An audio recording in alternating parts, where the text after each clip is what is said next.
Hello, lovely ones. How are you? It is Chantelle here, and today we're doing something really fun. A while back, I put a call out to our wonderful community of studio owners saying, have you guys got anything that's kind of making you feel frustrated or challenged in your studio, and can I help? And I asked people if they wanted to leave me a little voicemail message where they could ask me anything, and I will support them and serve them with what I know and share what will help them feel a little bit calmer in their businesses. Well, today we're going to kick things off. We've got a fantastic voicemail for us to listen to, and I'm sure you're going to get a lot out of this. So let's hear from Courtney from Cleveland. Here we go. This is her voicemail. Hi, my name's Courtney. My question is, how can I get my employees to really become team players? We try to have meetings once per session because everyone has full-time jobs, children, you name it, you got it. Yeah. And I can't even get 50% of them to be present and participate. We even offer it via Zoom for those who can't travel and time is a constraint. We've tried to get other teachers to talk about aspects of it, faculty, so it's not just the director and the admin giving the information. We provide meals for them. We even pay them for their time. So any other suggestions about how I can get my team really on board a little bit more would be greatly appreciated. Thank you. Oh, Courtney, I can feel your frustration. It's like I'm giving them dinner, I'm paying them money. Like I just need them to show up. And I'm sure there's a lot of studio owners who can relate. And having 50% show up is so frustrating because this time and the energy you're putting into creating these team meetings where everyone's can come together, it takes a lot, right? And then you've got people who have the information and some who don't have the information, some who are accessing it on Zoom and some who are not. And you're trying to cultivate this feeling in the team and you just can't get them to show up. And it's really frustrating. It's really frustrating. So I love this question because it actually shows me, Courtney, exactly where your head's at. So I want to really take you inside. We actually have a whole project of this in our Evolving Leaders pillar. And this is one of our projects. I'm going to take you inside one of the bits that we do to solve this in studios. This project's called Metamorphosis. The idea is that how to take your team from being the caterpillars who kind of plod along to being butterflies who fly, and like helping them to become the more, passionate, creative, invested team members that we want them to become, and the process of doing that. So the big thing that I'm curious about is, and this is one of the questions that we explore here, is the feel of the meetings to begin with. So, there's this whole movie version or corporate version of team meetings that we have in our head where everyone's sitting down, someone is presenting and people are nodding their heads, right? And that's so far, I imagine, from the feeling of, when you probably do summer camps or when you do other kind of studio events. And the idea that I see where a lot of studio owners struggle with this, there's one key factor I want us to step into a bit more.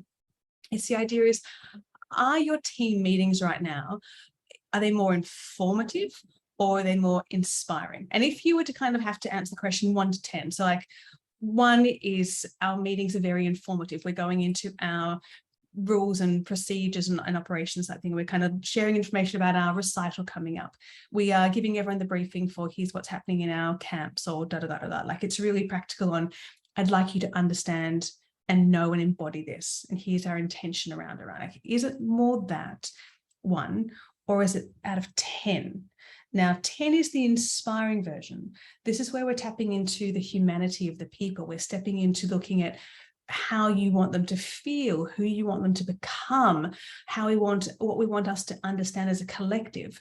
It's the spontaneity, it's the creativity, it's the joy, it's the innovation. And so it's the idea of moving away from, I'd like you to understand and know these bits about my business, to shifting the needle. And I'll tell you why this is cool. Shifting the needle instead to, when we bring our team together, the time that is so precious, right? I might get a couple of times a year where I can get my team together. And where I kind of sit is I don't want to use that time sharing stuff about operations, because that for me is going to keep us stuck in the detail. And there are other ways of conveying and communicating that information. And we teach that process, right? But for the purposes of right here, right now, it's the idea of, okay, I've got this precious time. What do I need to elevate them and spark with them that is going to help them when they come into the studio? This is even more of their happy place, right? So we're looking at how can I make my team meetings inspiring and less informative? And that sounds totally counterproductive, right? Because you want to be seen that you are using this time effectively and that we are, you know, really respectful of their time. And so I want to kind of get across as much information as I can. And it doesn't quite pay off, is what I've learned, right? This is what I've learned. For me, when we work with our members and we see a transformation in the investment of a team, because many of your teachers don't want to come and sit in the room and just be talked at about, here's what you need to know and here's what we want you to do. In a culture, in a business culture, that just kind of makes them feel like more of the expectation. It's kind of like that feeling like mum and dad sitting you down in the lounge room, right? And having a bit of a talking to. No one wants to be there, no one. So instead, we're thinking about, okay, how can I still convey the information I want to bring across? Maybe there's, I can do it a different time or a different way, but I've got to kind of bring in some joy, some fun, something that actually speaks to who they are and tap into the collaborative thing. So here's kind of a few ideas. You can start, you know, to begin with, like I would have the music up really loud when they come in, like, and I'll choose a significant song about the tone I want to do. I would be thinking about, what do I want them to understand about themselves? This is less about what I want them to understand about the studio and how I want the studio to run, and more about what do I want them to understand about themselves in relationship to the studio. So some of our most beautiful, and what we do in Studio Evolution is we actually give our team kind of ready to go retreats. So here's a retreat you can do with your team to foster, you know, connection. It might be really intention, is helping them to understand retention in curating that in the student body. And so part of that process is actually like connecting it back in with their story, you know, connecting in with like, when were the times when you were a student and learning about something, and maybe like you had highs, but maybe there were times when you wanted to quit. And we actually kind of start, like, we're not just saying, here's how we're going to retain students.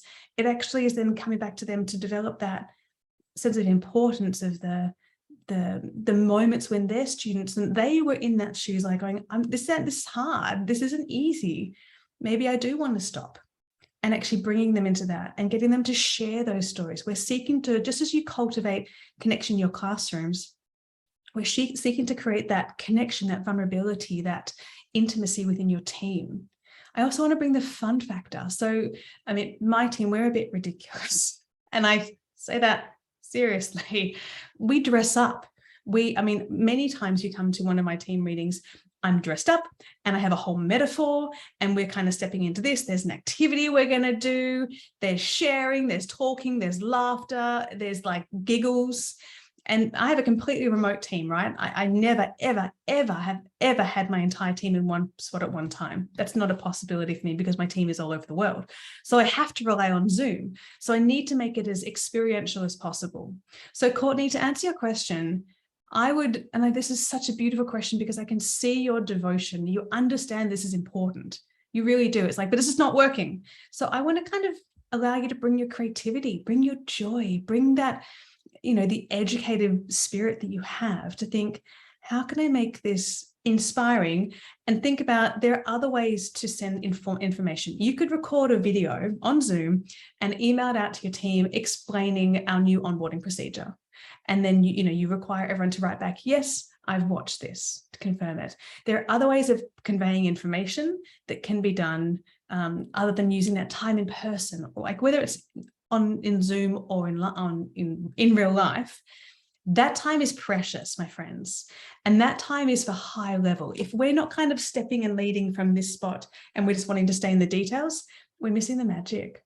So that the most important thing is to zoom back. Practical thing is another way to kind of look at this, Courtney, if your attendance, you just can't kind of get it up, like you've still got 50% of your team members showing up and 50% not, is actually to bring it into your employment contracts. And I know that sometimes there can be some legislative elements of whether you can require people to kind of attend team trainings. But what we have found is that when you are engaging them within their contracts, it's teaching this amount, and it's, this is their retainer, this is their kind of hourly rate as a teacher. Or as an administrative staff, but you also say you will be required to attend 4 team meetings per year. These team meetings are paid at this amount. Usually it's a lesser rate than their kind of teaching rate. It might be more of an admin rate, just kind of as a general rule of thumb for ease. But you have that signed, communicated, expectation met upon their commencement of employment with you.